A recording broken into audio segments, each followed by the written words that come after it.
I'm going to a little bit about us, the principles, how we work, give a taste of it. We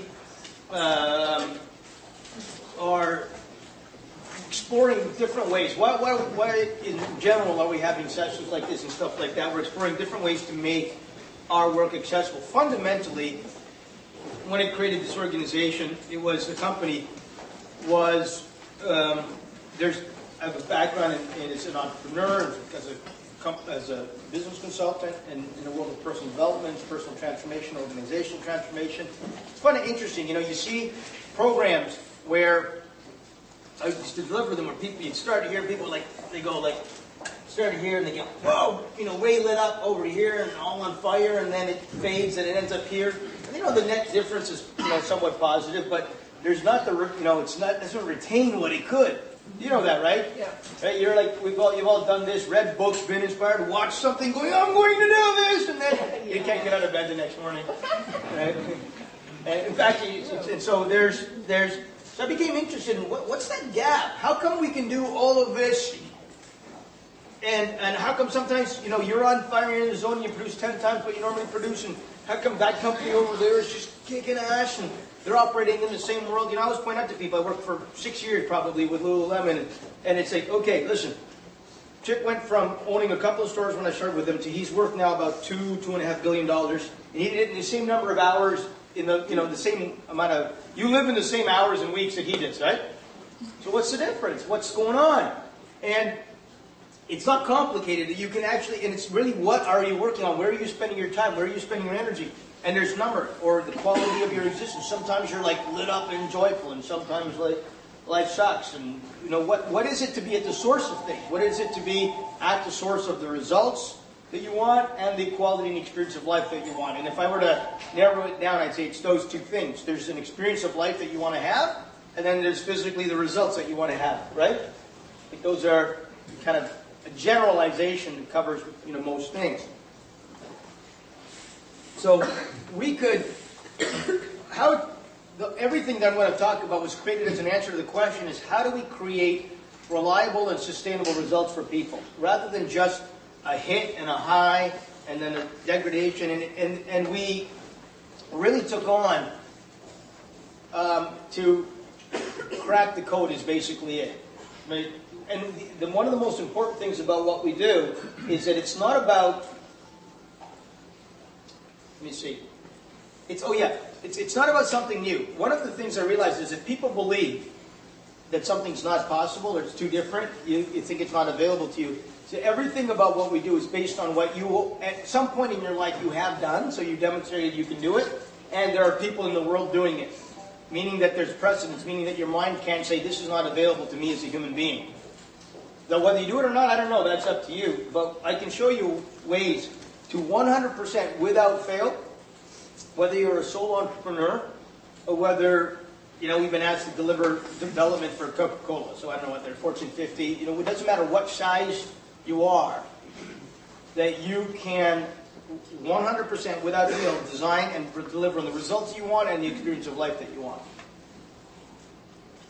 Everything from the business strategy to who you are as a human being. And that's one of the other things that we dealt with. Is people go, oh yeah, business strategy and stuff over here and human and personal development over here. Why the hell wouldn't you do them together? No matter what kind of business strategy you create, human beings have to run it. Is that clear? I see people produce the most amazing sales things and hire the best sales consultants and create these great sales scripts. And you have a human being who's afraid to talk to people. So who cares what the script is?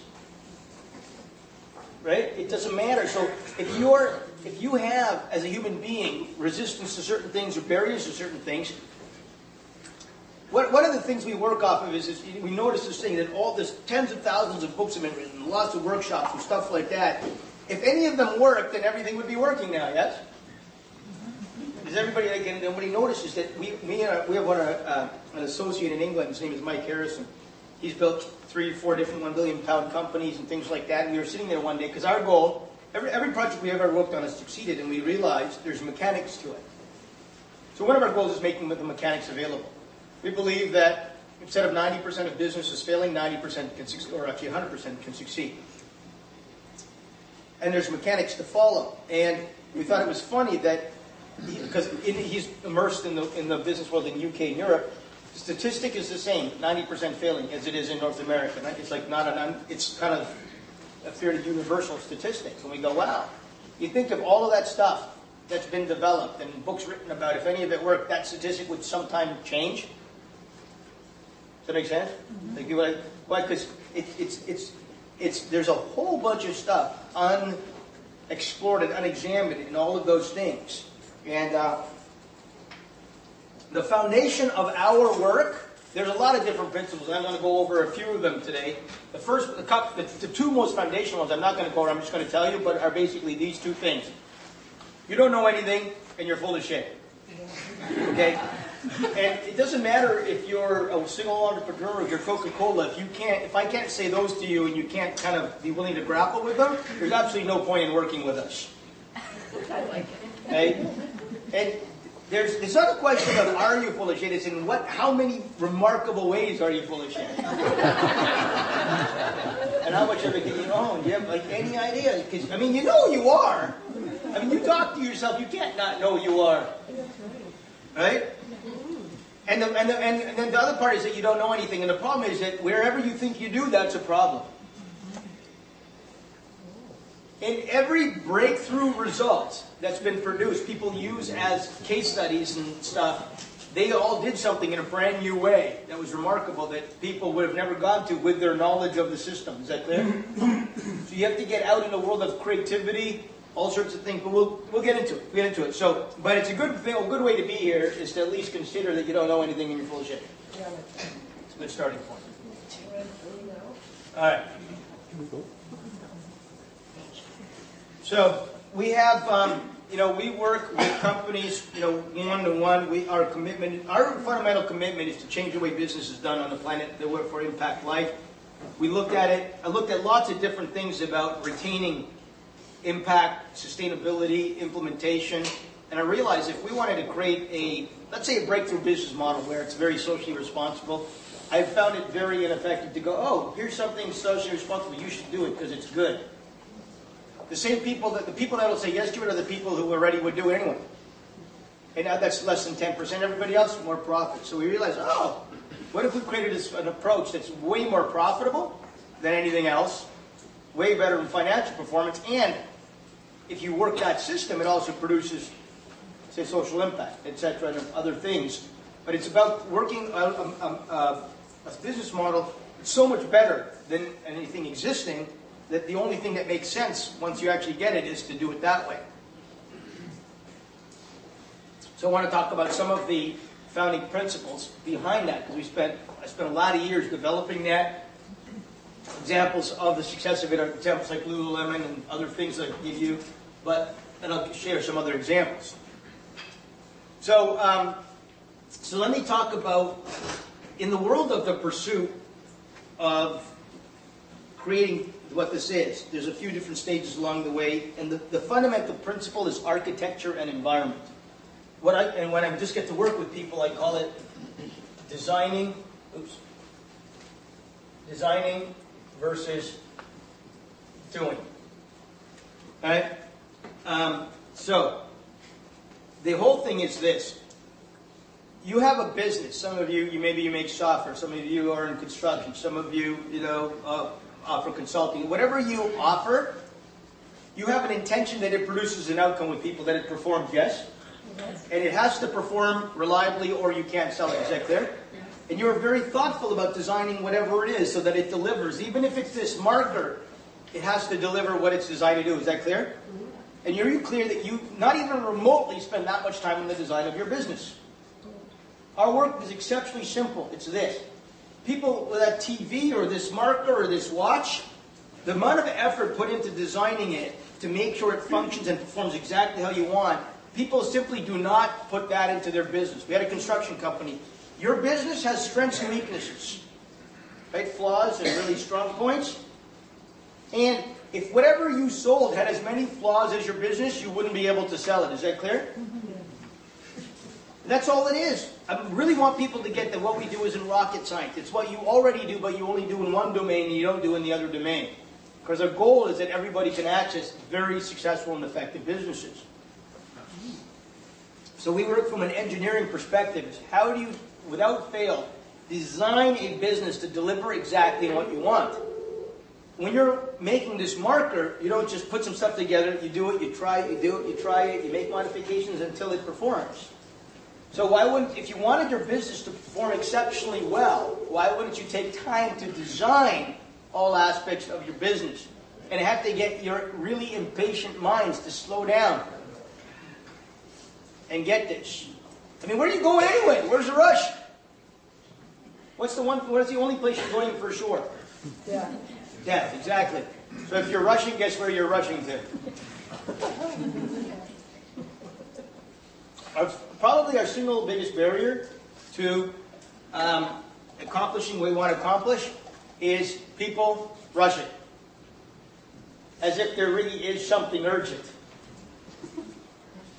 You should really take time to explore the absurdity of your rushing. And if you really want to get how absurd it is, just notice how much effort you make to can't wait to get to a vacation, where on vacation, one of the reasons you really enjoy it is because you don't have to rush anymore. And I ask people, why is vacation so great? Why are you looking forward? Oh, no, why are you looking forward to it? Because they're looking forward to it. Well, it's so much fun. I said, oh, so it's a lot more fun than what? Well, than work. Oh, and you spend how many weeks on vacation? 3. So what does that say about the rest of your life? Yeah. Everybody get that? This is a quality of life conversation, thinly veiled as a business conversation. Because who cares how many numbers you can put on the board if your life isn't fabulous?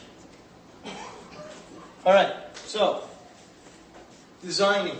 Let me talk a little bit about architecture and environment and some of the examples. Because if there's one thing, if I could only accomplish one thing with you, it would be to have you, instead of thinking, how do I achieve this? Or instead of thinking, why did this happen? If I could instead have you automatically going, what do I need to build that unequivocally would achieve that? Or what's in our design or our architecture that makes this happen? That would be a massive state change. Because you're so busy running to do stuff, you're not designing the mechanism that will do what you want done. So, architecture and environment. This started with a few different projects. The most familiar one of you would be Lululemon, where Chip was giving people all this training and all this stuff with Landmark, with Brian Tracy, with this and this. I said, dude, you're giving them all this training, but you don't have an environment that demands they utilize it. It's like getting people in a pro hockey camp and then having them play with 6-year-olds. You give all this training up to here, but your environment is here. You notice you're in this regular environment, you go to a workshop and you get woo, and then it comes down. Well, the environment in the workshop is designed to bring that out. And then we throw you back into the old environment. What do you expect? So here's what I'll give you a snapshot of one of the pieces of work that I did, which is to observe people, work with people as they were trying to increase productivity of a department, productivity of themselves. We've all had this experience, trying to be more productive. We know we're not doing what we could be doing. So then, with marginal effect, with lots of changes, then I would watch an emergency deadline get thrown into the environment, yeah? And then suddenly everybody's 10 times more productive. And then the emergency's over, everybody goes back to being a slob. And you go, wow, look at all that latent productivity just sitting there waiting for an emergency. Clear? This is one of the ways that you're full of shit. So I go, look at that. All the management in the world made very little difference in people's productivity, but an instant change in the environment produced complete change in behavior, like without any time lag. So we became interested in what kind of environment would evoke people's greatest passion, the greatest productivity, their being a culture of accountability, authentic communication. You start to see that it's not, you can bust your ass trying to change people, or you can just change the environment and then everybody adapts. Is that clear? Now, this is really critical because you could be trying to do lots of different levels of performance and change yourself, but if you're doing it in the old environment, you're going to have very limited success without impacting the environment. And that's one of the ways that we reliably frustrate ourselves, whether we're a one-person organization or a 10,000 employee culture. They try and change behavior of the people without changing the environment. You know, you walk out of a noisy bar with your friends being loud, and you walk into a church without thinking, you'll respond to the environment and become quiet. Does that make sense? Now, so you will respond like that to the environment. At the same time, the environment will prevent something. So if I said to you in the church, listen, make some noise, yell. Can you feel you'll resist that? You'll be suppressed. So if you suddenly are trying to change your or employees or other cultural behavior in your company without changing the environment, well, your environment is creating what exists. Try to create something new in the old environment, like the church, it'll suppress new behavior. You have no idea how much energy you're using trying to create new results and new behaviors in old environments and architectures. You'll burn yourself out that way. Is this making sense at all? Yes. All right. If you look carefully, you'll see lots of situations and opportunities where you really tried something and it had common sense, but you couldn't get traction by yourself or with others because your environment is designed to evoke whatever is currently happening. Really significant amounts of change are very difficult to produce without changing the environment and the architecture. And sometimes you get frustrated because you read stuff, you come up with stuff that's brilliant and it, quote, should work, right? And it doesn't get any traction. So let's dig into that a little bit more. I'll give you some... All right, here's an example, right? So environment and architecture, the overall design of something. Some years ago, we were working with a construction company. They had never hit, they couldn't break 7 million. 6.9 million was the highest they'd ever done. So they hired us. They tried also different coaching and intervention. And we created a sales plan and an approach, myself and Nick, and we sat down to implement it. And after 2 or 3 days, it was clear that it wasn't going anywhere. So I sat down and I said, okay, guys, there's something off in the architecture here. And I started to take it apart, dismantle it, and we rebuilt it. And then with the 3 partners, we created a new architecture. And then we set the sales plan, in motion. And our goal was to double the sales in 1 year, to hit 14 million. And we hit 15 million in 3 months. Okay? So what was behind that? The change in architecture. There was no amount of existence. Up until that point, we used to think that before we come into a company, nobody's really designed it. And it's true, they really hadn't, for most, I'm generalizing. But it didn't mean there wasn't a design, even if it was an unconscious one. Mostly, you have a design. If you want to create an architecture and have you build your dream business like you would build your dream house. And the way you build your house currently, like your business, is you have a good idea and you just like pick up some wood and some nails and start hammering. You're like, woo, got some shelter. And then the rest of your business is designed as a reaction to what's coming at you. Training, oh, better hammer up a roof. Company's coming, let's build a room. And whatever you're good at, you do more of, right? And whatever you're bad at, you avoid. So if you're good at kitchens, you're good at bathrooms and you're bad at kitchens, you have 7 bathrooms and no kitchen. Right? And you compensate by ordering takeout a lot. So your business has weaknesses, you even know what they are, and you've compensated for them so reliably that you become blind to them. But it's not a high-performance business, it's not a race car. What we do is we build race cars, which means you have to manage the engine, the braking, the aerodynamics, the handling, like all of it's got to work, yes? Guess what? It takes more time to build a race car. But there's a way to 100% reliably do it. We, without fail, can work with companies and 100% reliably turn them into exceptionally performing companies. But you got to just slow down a little bit and work on the design of the company. You just can't throw the car on the road. It's very funny. You know, whatever you use that you have purchased that you love using, somebody took a lot of time to design it, trial and error. I was watching this documentary with BMW. This is what we do with companies. They were showing about, they've been very successful. There's this guy who works as the head of their sound department. And BMW owns Mini, BMW, and Rolls-Royce. And he's talking about the door sound, I think. Here's the ding in the Mini, it's kind of hip. BMW one is like this. Rolls one, kind of classier. And he's talking about this one tone he was listening to. And it was this tone, 1/8 of a second long, and there's 2 different, pitches. He listened to it 7,000 times. But now, because somebody's doing that, if you buy one of those cars, it's really well designed. Is that clear?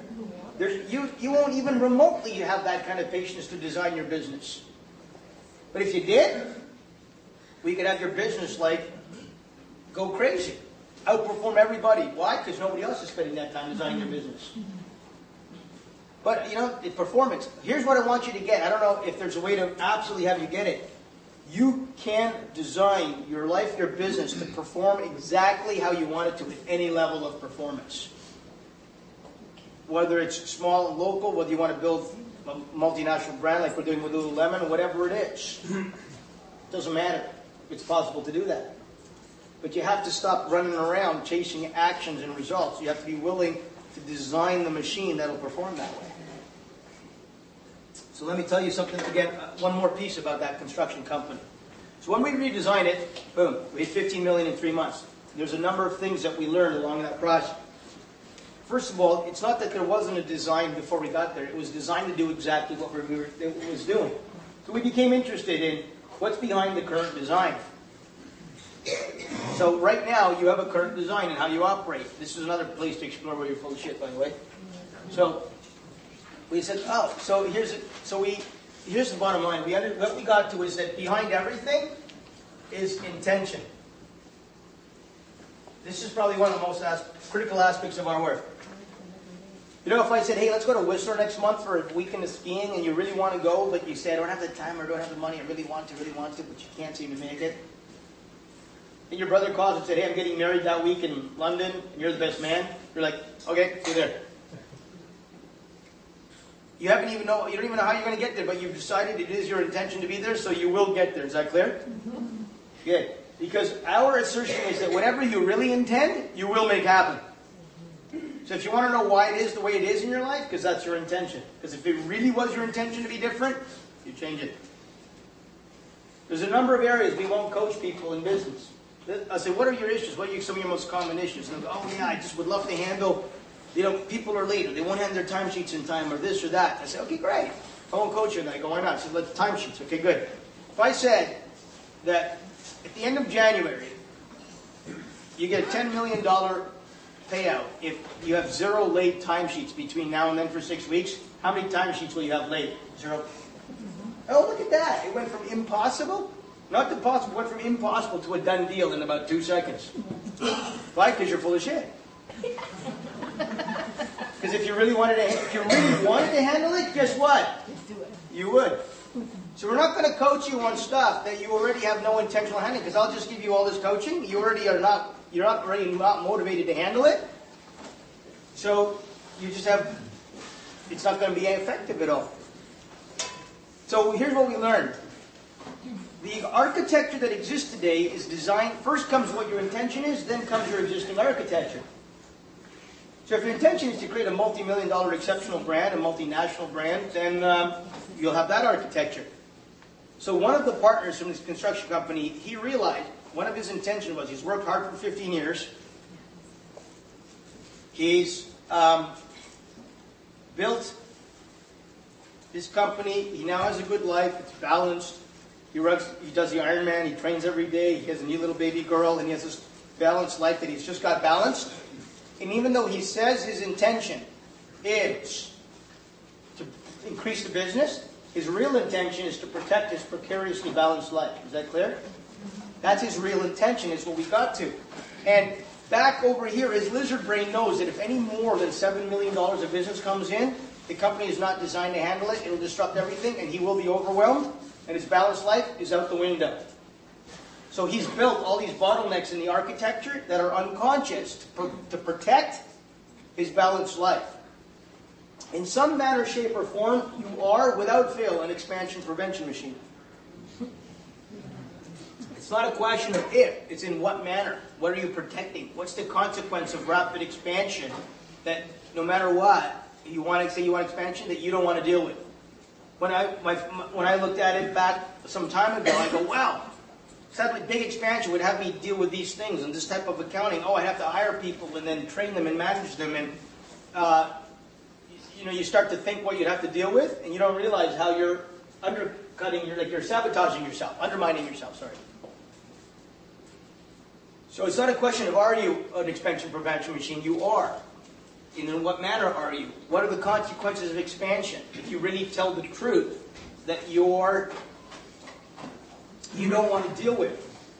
And you want to get them all in front of you so you can come up with a solution to each one. The moment you do, you'll be relaxed, and suddenly expansion will start happening that you didn't even realize you were avoiding or preventing, and things like that. But there are things in your architecture that prevent expansion, so you won't have to deal with the outcomes of expansion. But the point is, there is architecture. There is a design in place. And like that, a construction company, it's like a car with 2 gears that'll go 60 kilometers per hour. And there's nothing wrong with 60K. It gets you where it gets you at that speed. But if you only have 2 gears, it doesn't matter if you press the gas pedal harder. It doesn't matter if you put higher quality gas in. It doesn't matter if you hire a race car driver. The architecture will not allow for more speed. Is that clear? Mm-hmm. So sometimes in your state of things, whether again you're sole entrepreneur, you're doing $100,000 and you want to get to 500. You know, when we're with Lululemon working from a few million to tens of millions. You know, $5 million architecture is not what produces 50 million. Is that clear? Mm-hmm. You don't do more of what you're doing at 5 million. Now, one of the things is sometimes they go, well, yeah, that's simple and logical, but to simply acknowledge that is different than sitting down and actually doing the design work. And you can do design work at a low level or exceptionally high level. Anyways, so architecture and design is one of the most critical aspects, and inside of design, environment, which is that people respond naturally to an environment. And if you get the environment right, even if it's just you, like you know how, for instance, you trying to get yourself to behave or other people differently, right? You can just try and change yourself. How effective has that been? That's pretty good. Yeah. Mm-hmm. Or you notice if you throw yourself into a different environment, you know, if you work out with other people, then you tend to go.